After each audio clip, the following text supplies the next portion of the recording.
Yo, what's up? Happy Monday. Not exactly an exciting MLB slate here. Mets are dropping the first of this doubleheader. It looks there's 2 rounds. Okay, that's a sing. No, it's not. No, it's not. Yeah, Mets are done in the first one. We didn't even bet the game. Who cares? Now, normally this is not going to be the most exciting live show. Normally, we have a lot more information to give than the video we put out the night before. There's more games. Look at the line movement, some shifts. In this case, the information we're going to go through here is pretty similar to what we said last night. But we'll look at the line movements and see if we find anything. But I know that as a host of a YouTube show, I'm supposed to lead off with like, you're not going to want to miss this. But the truth is, you probably could miss this. This is going to be, it's pretty much the same information we went through last night. Let's just with the added element of looking at the line movement, that's all. Without further ado, let's start. Yo, guys, let me know if my voice is echoing, by the way. He's sitting right there. So last time we did this, there was an echo problem. So if you could let us know. No one has said anything yet. Yeah, I think we're good. All right.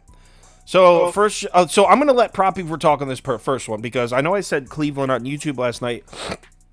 That was actually his pick and his notes, and I agree with it. A little echo, so I'll do the mute thing.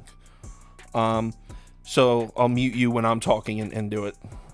I do agree with the pick. I would take Cleveland, but I don't love it at all. He likes it a lot more than me, so I'm going to let him roll. Go ahead.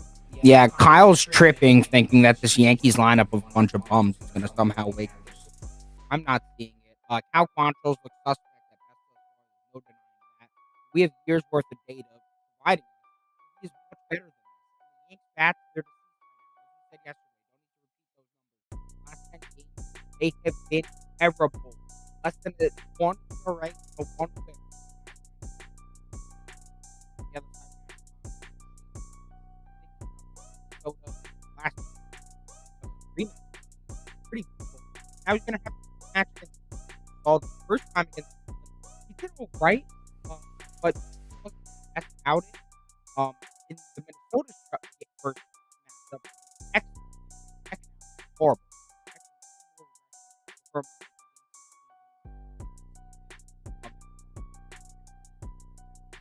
Really want to boost on that Guardian line. I personally gave out Twitter for how Guardian. That's a really solid thing. 10 in the lead.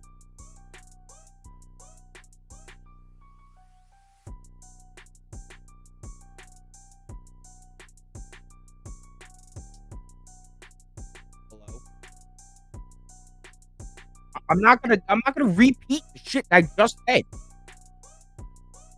I'm saying test it to see if they can fucking hear you. All right. Well, Guardian 20 line, lock it up. Foul control, absolutely. I just said a bunch of stuff. It's all on the YouTube. Yeah, he likes he likes Cleveland. They missed that heat. Let's move on to the next game. Cubs at Nationals. We're in agreement on this one.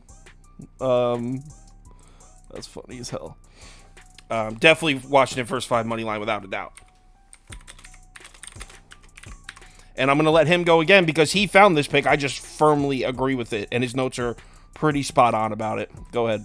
I don't know if they can hear me.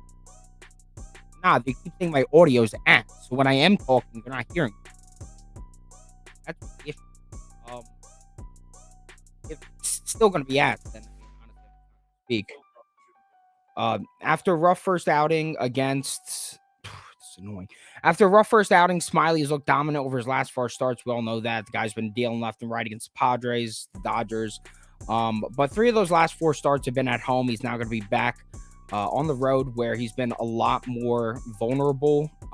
15 starts on the road, 4.5 ERA, 3.43 WOBA, and a 1.5 home run per 9 are really, really not good.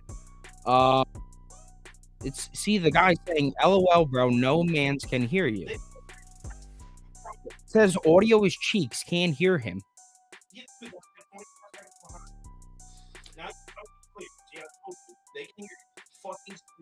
On the season, the Nats hit top 10 in WRC plus, OPS, WOBA against lefties, and they have one of the best arms in their mound, Mackenzie Gore. He's pitched in rough spots and still managed to be quite dominant. Cubs bats have been smashing lefties on the season, but not so much the last few games, like the Washington first five.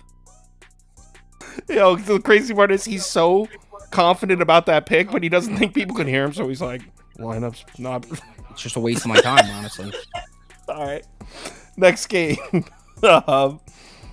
Toronto at Boston. Toronto at Boston is next. My opinion hasn't changed. Oh man, the freaking stupid tempo was set up for one person. Here we go. I have to pass. I guess I would take over. I'll say over pass, but the over's pretty square here. I don't know how you can make a legitimate case to back Corey Kluber at all. Or, at the same time, I also don't know how you can make a legitimate case to back Jose Barrios on the road versus a lineup full of left-handed bats. Like, no way. If the total came down to 9.5, it opened at 9.5. When I looked last night, it was 10.5. So I was like, nah. If it came back down to 9.5, maybe I'd glance over. But the first 5 over was at 5.5 at even money. Nah. Do you have one on this? Honestly, I think I would lean the opposite way. I would go sharp. If anything, I would probably lean the under here. Yeah, Jose Barrios sucks on the road, but look at his numbers against Boston. They're pretty fantastic. On top of that, his last 2 road starts against Boston, he allowed 2 and 1 run. So he's proven before that he can have excellent outings against Boston against a lefty-heavy lineup. Too bad I'm not ballsy enough to bet that. No way in hell, especially with these 2 clowns on the mound. But if I had to pick an angle, I think the under would be the best one. I had to take the ticker off. I guess they weren't feeling the ticker. I don't know. So I'm just gonna be at home for the next time we do this. This is a fucking mess, bro. I'll figure it out. I will figure this shit out. Where the fuck is my thing? All right, next game. God damn.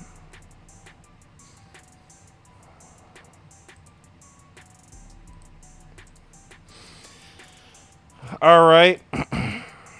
Giants at Astros. I actually ended up talking myself into liking this pick. At first, I was like, I don't really know what to do in this game. The idea of... Wasn't this at plus money, too? It's still at plus money. Yeah. First 5 under 4.5 and plus 105. The idea that... You know what? I know how to fucking make sure this... There, my voice should be coming in clear now. I tried to fix the echo, but in trying to fix it, I made it worse. So I know it's coming in clear now because this is how I always do it. So anyway, you know what they say, always fade teams coming off of Sunday Night Baseball. So I'm down to fade the Astros lineup, but I'm also not down to back the lineup just coming out of a game where they played at 7,300 feet above sea level. I know that taking a first 5 under with Ross Stripling pitching on the road against the Astros lineup seems kind of crazy if it's only at 4.5. But I think it's razor sharp. Ross Stripling, by the way, we have had success betting him at times. It's not like he's Corey Kluber this year. We saw streaks of him showing us he's a decent starter in Toronto. Don't necessarily trust him, but I think he'll shock us and hold the Astros to 2 or 3 runs, and this will stay under the total. Yeah, I don't really have anything to add. I thought that he had a really solid angle there, just in terms of the spot. 2 angles and 2 lineups in a flat spot. I mean, the Astros bats have definitely been better lately, but we've also seen them score a matter of 2 runs in 3 games. So the lineup's incredibly inconsistent. They're coming off a big series against the team they played in the World Series. I can see them coming out flat against Ross Stripling, who, by the way, has some really impressive numbers against that lineup, very shockingly so. So if he could pitch decently, then I really think we're home free, because I'm not that afraid of the Giants, and Luis Garcia is rolling right now. One thing I will say that slightly concerns me about Garcia is I feel that he pitches much better against his division than against all the other opponents in the MLB, but I'll give him the benefit of the doubt here. I think the Giants lineup is overrated. They've overperformed to this point, and now they're coming from Mexico City. Horrible spot.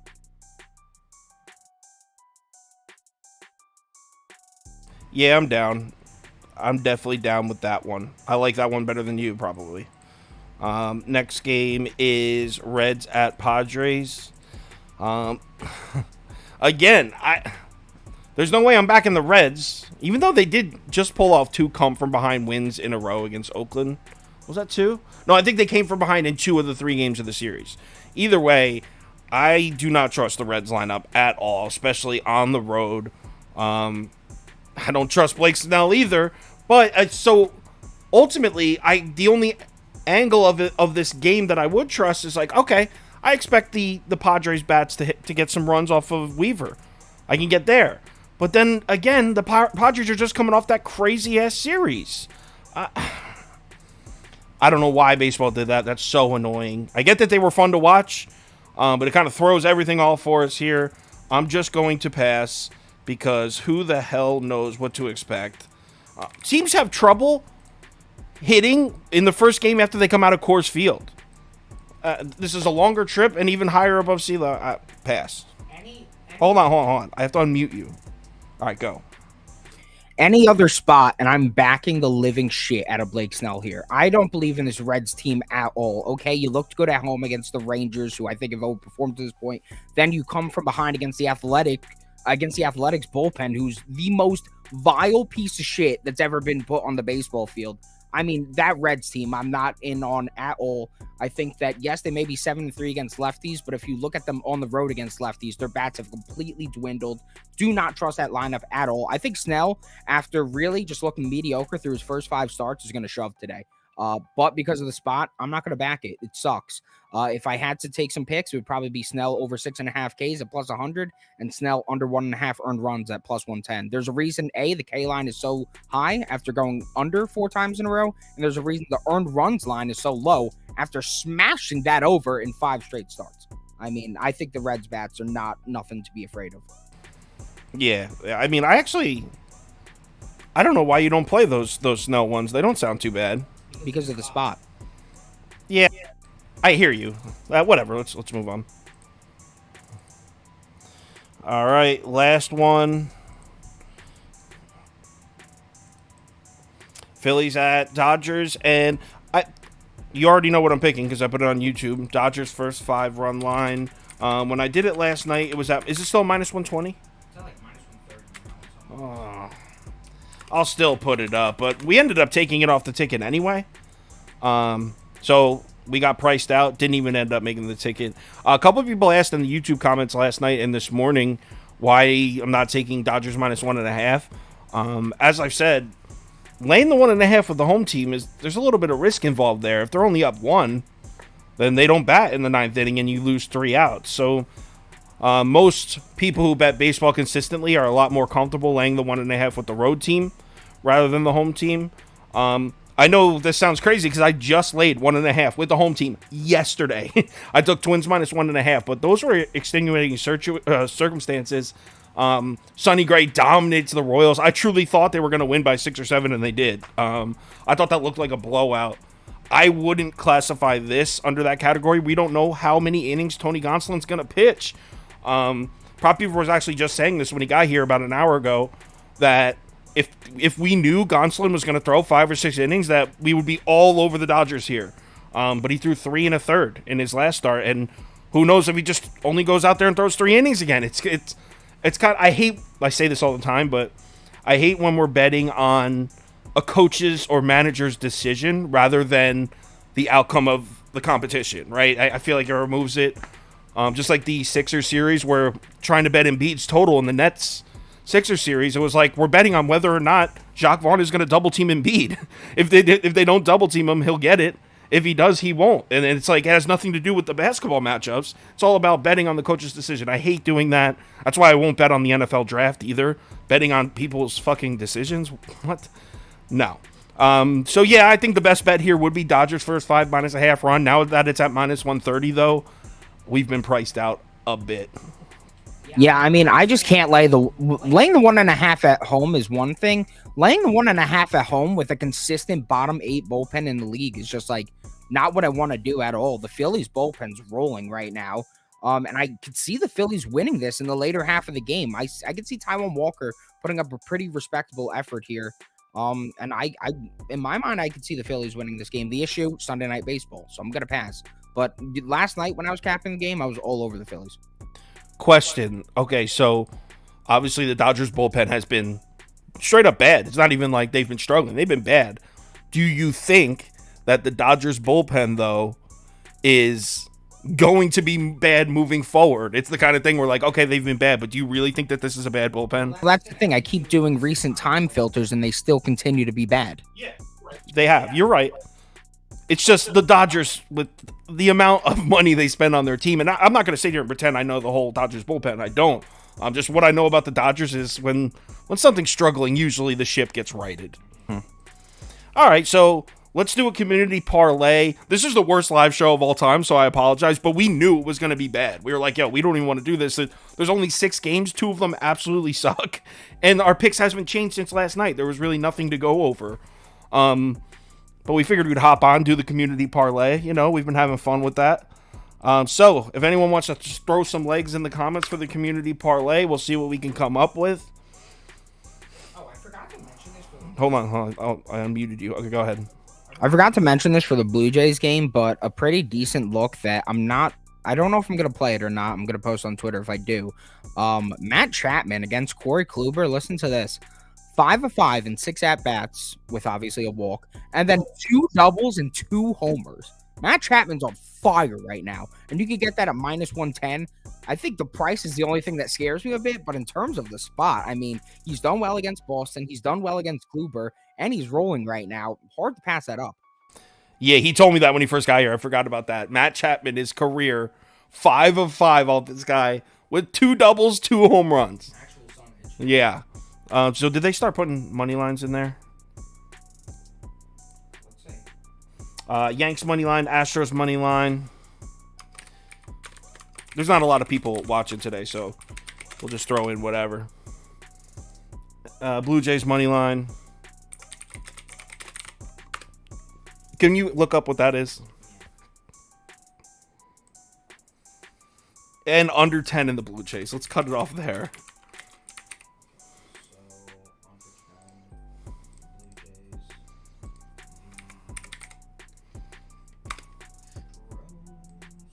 Whoa.